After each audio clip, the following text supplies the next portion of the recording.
कहे कबीर सोई पीर है जो जाने पर पीर, जो पर पीर न जाने सो काफिर बेपीर वे, सो काफिर बेपीर। ओ जरा धीरे गाड़ी हाँको रे मोरे राम गाड़ी वाले, जरा धीरे धीरे गाड़ी हाँको रे मोरे राम गाड़ी वाले, जरा भोले भोले गाड़ी हाँको रे मोरे राम गाड़ी वाले, मोरे राम गाड़ी वाले, मोरे राम गाड़ी वाले, मोरे राम राम राम।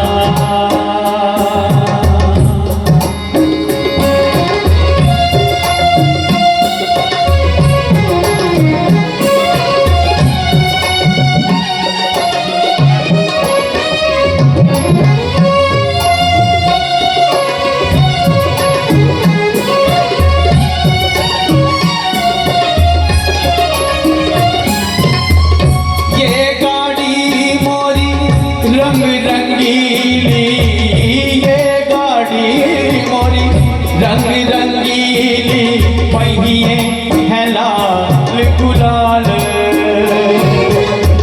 हाँकने वाली छैल छबीली।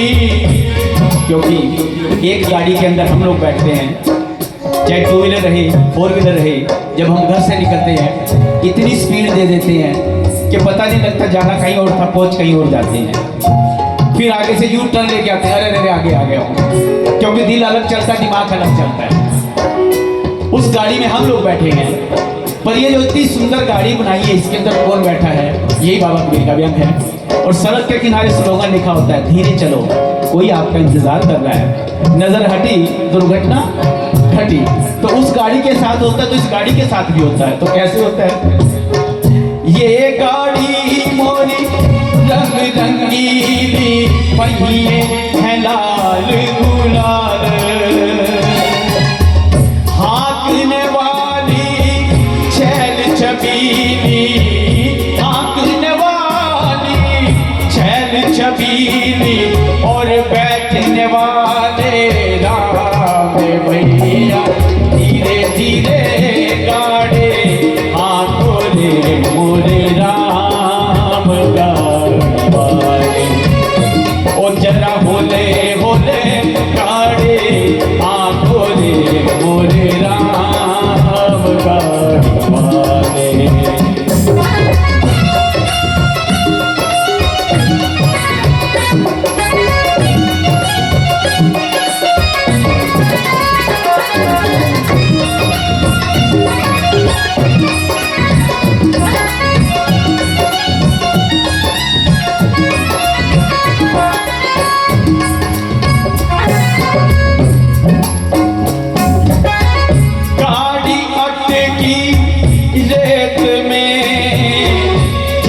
बड़ी है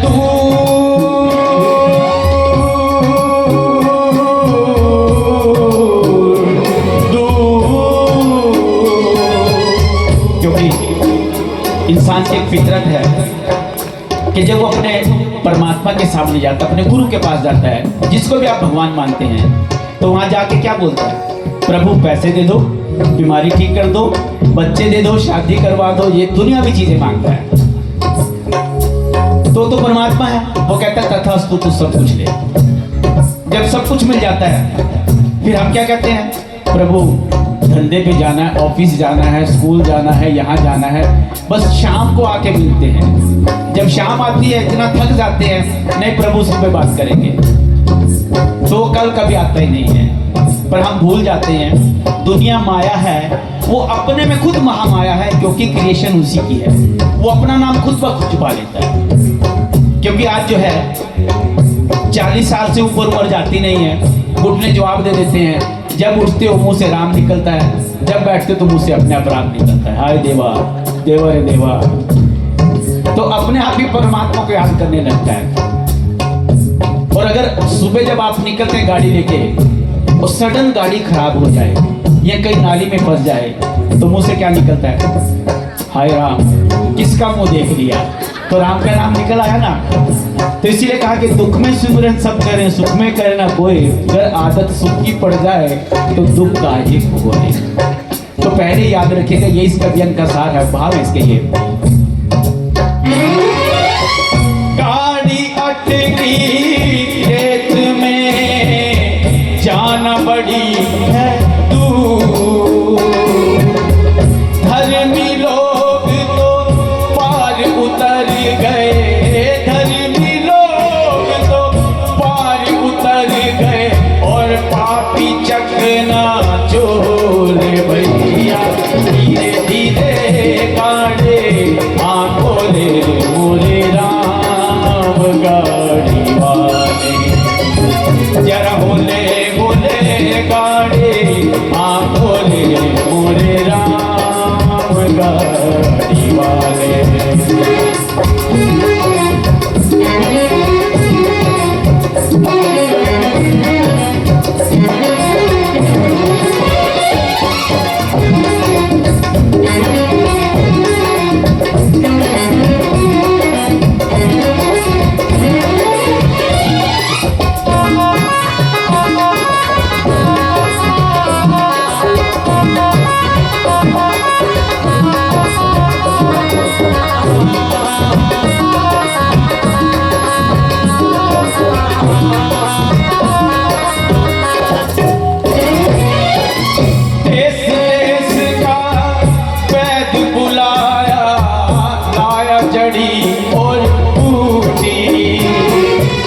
क्योंकि दुनिया में इंसान को एक बहुत बड़ा भ्रम है कि मैं पैसे से सब कुछ कर सकता हूँ, गाड़ी बंगला घोड़ा इससे सब कुछ कर सकता हूँ। पर मैं तो हंसता हूँ बीइंग डॉक्टर कि पैसे वाले लोग ही बैग भर भर के हम डॉक्टर के सामने गिड़गिड़ाते हैं, डॉक्टर साहब तो चालो जितना मर्जी ले लो। पर अगर हमसे ऊपर जो डॉक्टर है, अगर उसकी नजर है तो नीचे वाला डॉक्टर सक्सेस होता है, अगर उसकी नजर नहीं है तो हम लोग फेल हो जाते हैं। और आजकल डॉक्टर लोग भी, बड़े बड़े डॉक्टर लोग लाखों रुपए खर्च कराने के बाद बोलते हैं कुछ मेडिटेशन करो। तो मैं तो हंसता हूं, अरे भाई लाखों रुपए खर्च करने के बाद डॉक्टर से सुन के आना मेडिटेशन करो, you are most welcome in सहज होगा। यहाँ आपको पैसा नहीं देना, फ्री ऑफ कॉस्ट, सिर्फ वक्त देना आपको। ये बात इसलिए बोल रहा हूँ, माँ ने हम लोगों की जिंदगी बदल दी। मैं खुद 10 साल तक 82 से लेके 92 तक ड्रिंक करता रहा, स्मोकिंग करता रहा, नशे की गोलियां खाता रहा, सेकेंड से प्रैक्टिस में आ गया था, नजर का चश्मा लग गया था। जब डॉक्टर बना तो 38 kg मेरा वेट था। तो मेरे दोस्त कहते थे राजेश तू डॉक्टर नहीं मरीज लगता, जब मेरी जाएंगे पूछा करेंगे डॉक्टर साहब कब मिलेंगे। But I am so lucky कि मुझे 92 में माँ से मिलने का मौका मिला। तो हम लोगों ने माँ को हरिद्वार रेलवे स्टेशन पे रिसीव किया। जब मैंने माँ को फूल दिए तो उन्होंने नीचे से ऊपर तक देखा, और जैसे ही नीचे से ऊपर तक देखा तो मेरी बॉडी शिवर करने लगी, कब कभी छूट गई। मैंने मन ही मन कहा माँ मैं तो सर्वकुल संपर वही कांट कैसी हूँ। मैं धीरे धीरे पीछे निकल गया और धीरे धीरे गाड़ी भी चल पड़ी। जब ट्रेन चल गई तो वहाँ छोटे छोटे बच्चे जो ध्यान करते थे, वो बच्चे मेरे पास आके बोलते हैं डॉक्टर अंकल ध्यान करके देखो, फिर देखना कितना मजा आएगा। तो मैंने बोला बेटा मैंने कभी करा नहीं है। बोला अंकल बहुत आसान है, कुछ नहीं करना, दोनों हाथ खोल के आंख बंद करके अपने बिस्तर पे बैठ जाना और यही सीन देखना कि माँ आपके सामने है। बस इतना कहना माँ मुझे अपना प्यार दो, फिर देखना क्या होगा। जब रात को 1 बजे अपने रूम पे वापस आया, जहाँ मैं हर रोज नशे की गोली खा के सोता था, तो मेरे मन में एक ही ख्याल है, चलो बच्चों ने बोला करके देखता हूँ क्या होता है। अपने बिस्तर पे बैठा, आंख बंद की और एक ही लाइन बोली, mother please give me your love.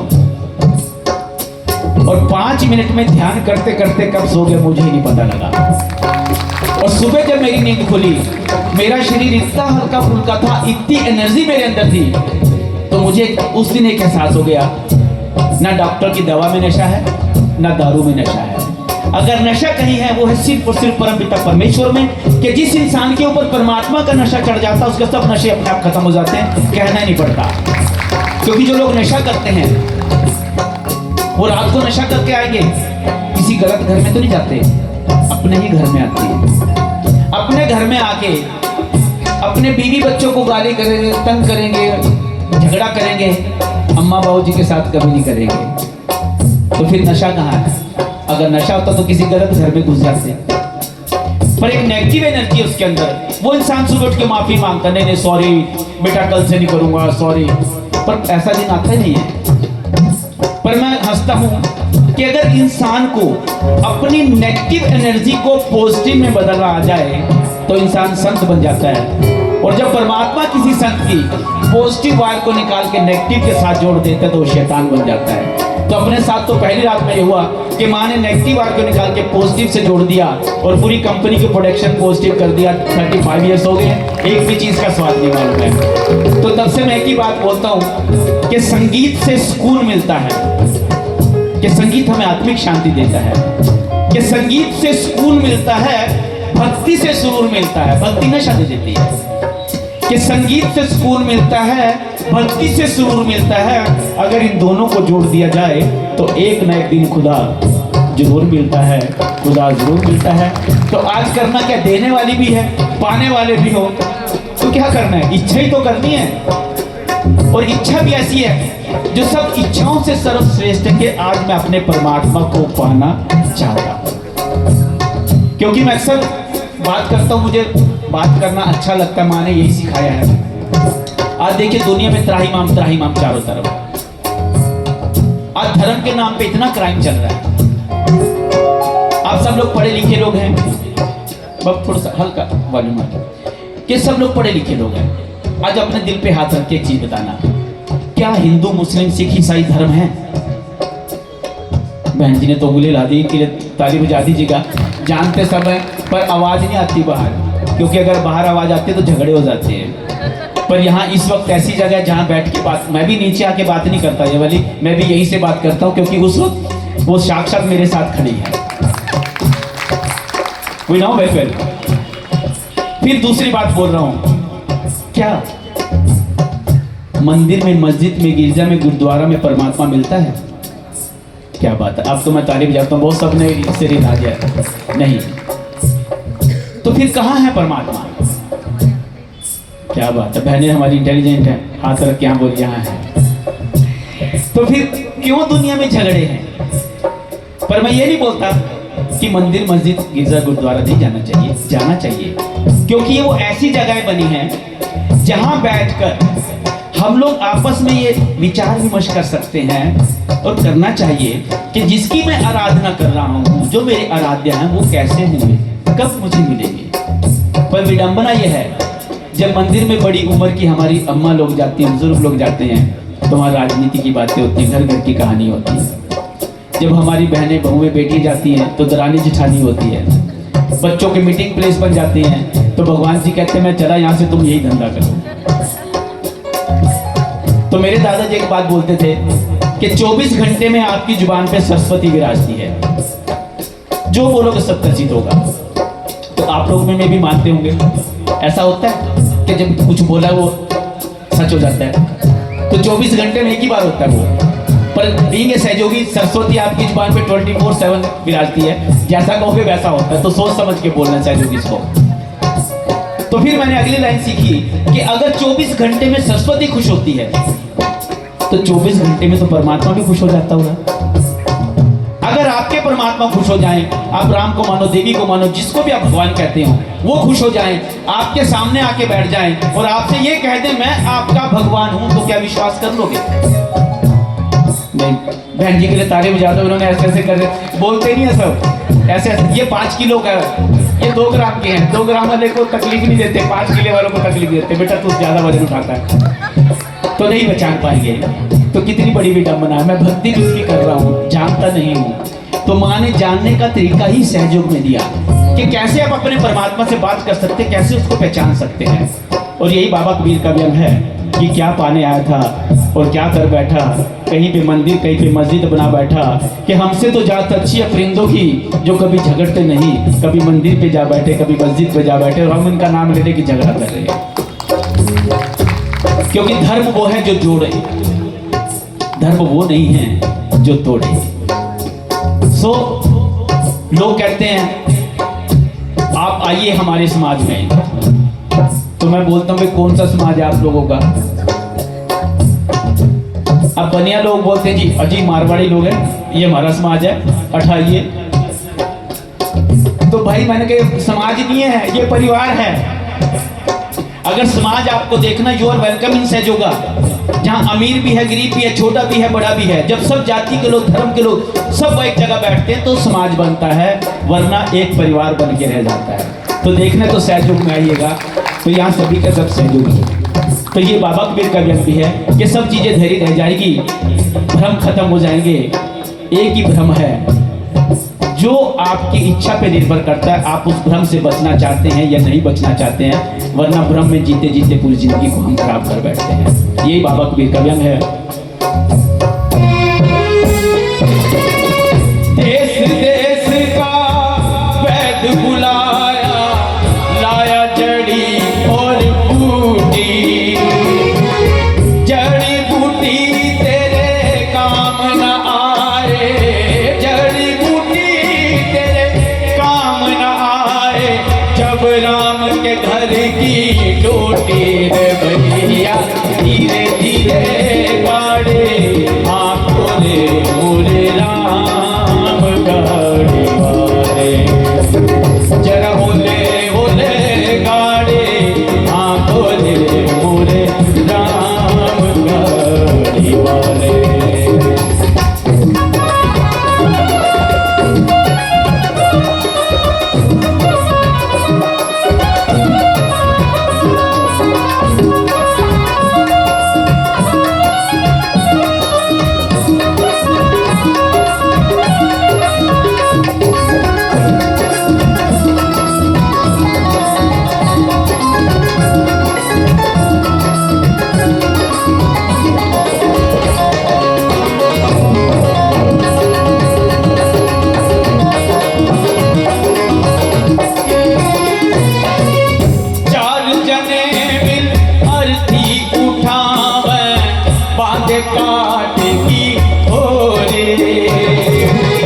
क्योंकि ये भी एक बहुत बड़ा भ्रम है।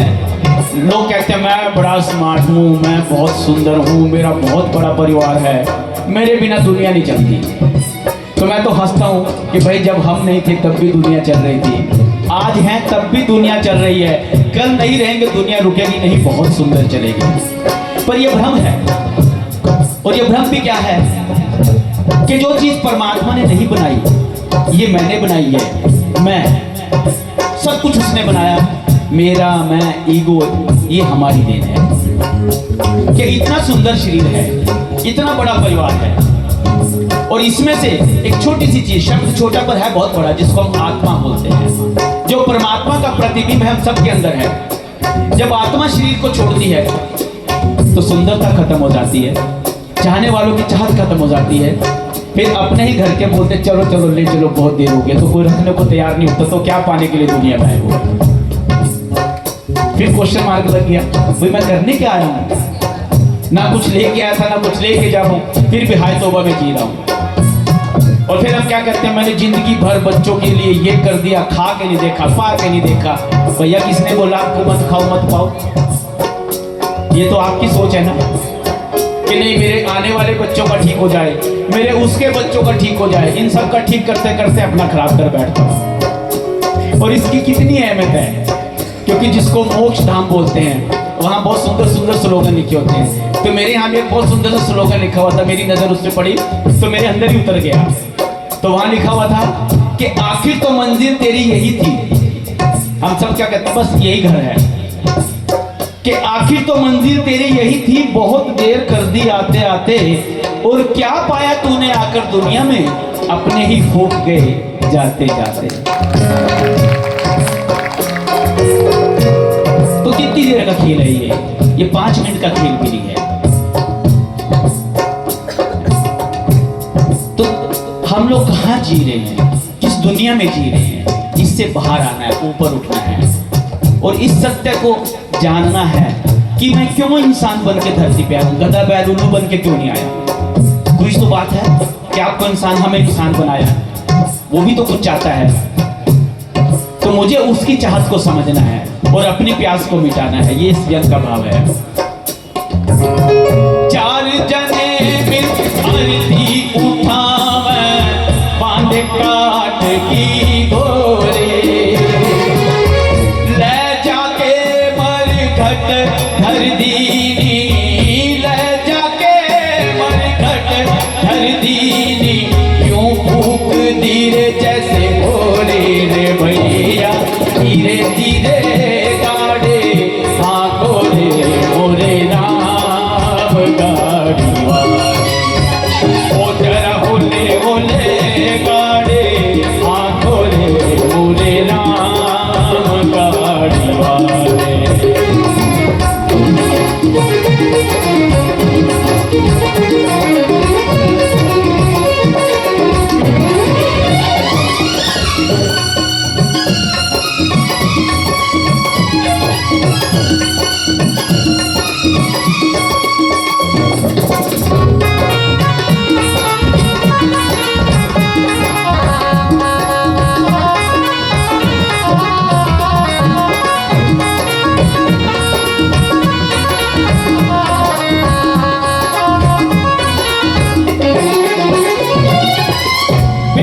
बिलक कर तिरिया रोए, टूट गई रे मेरी चोरी।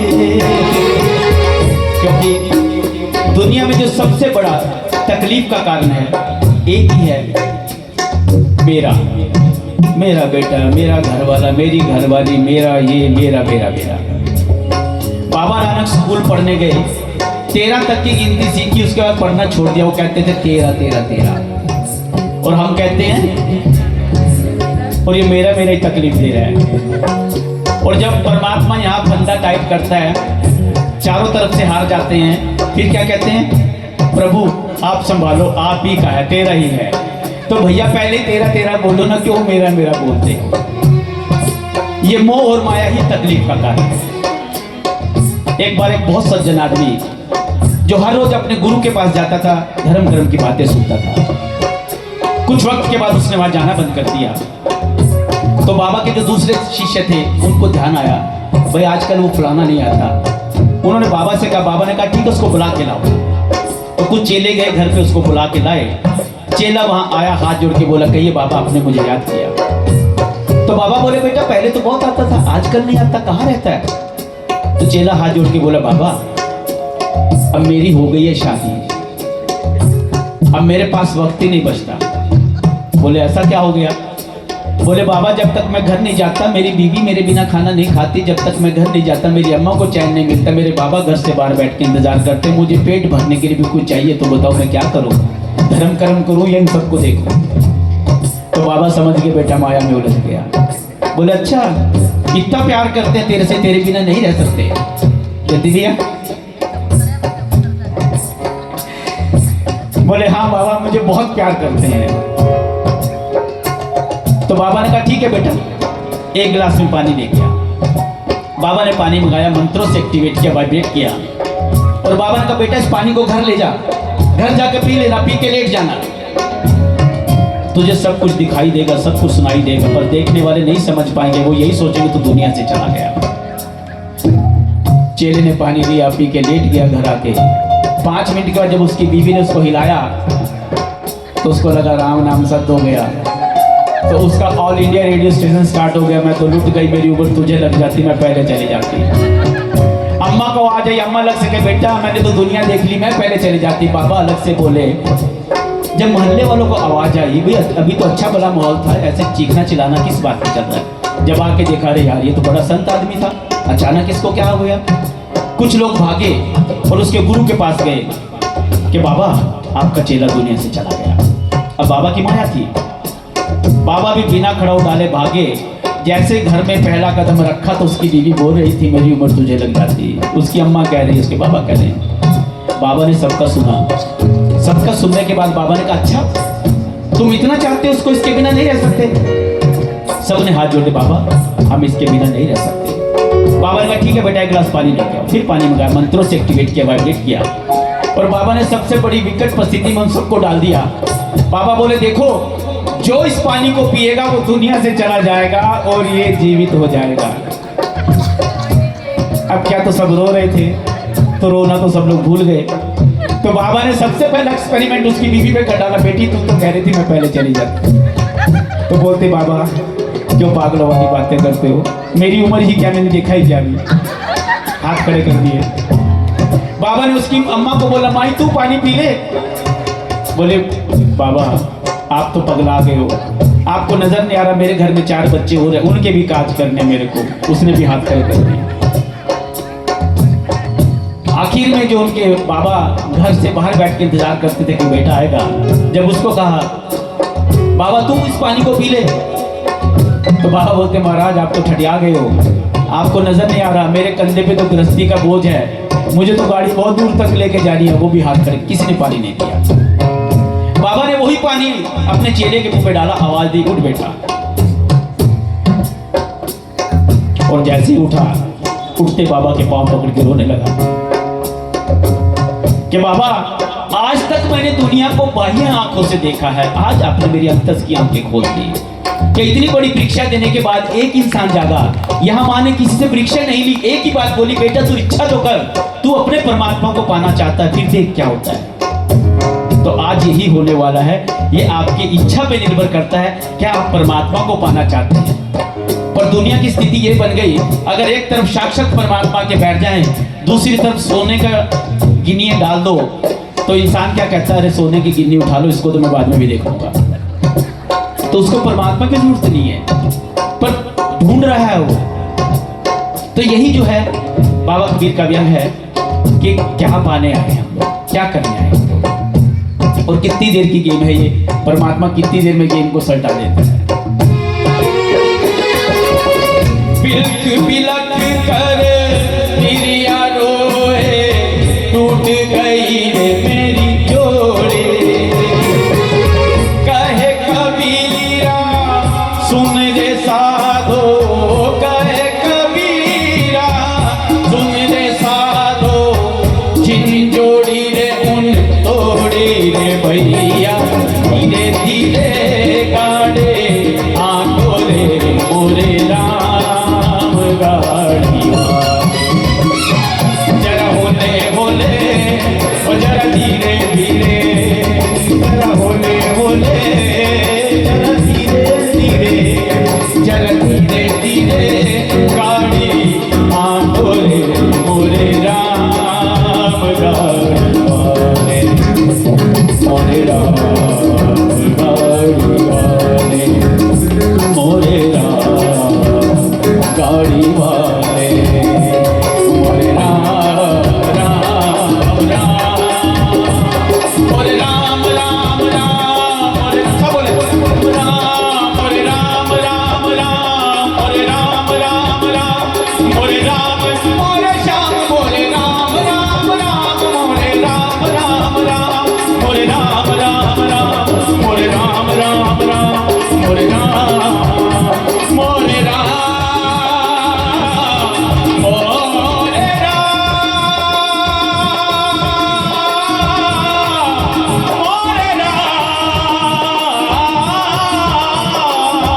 मोरे राम, मोरे राम राम राम मोरे राम।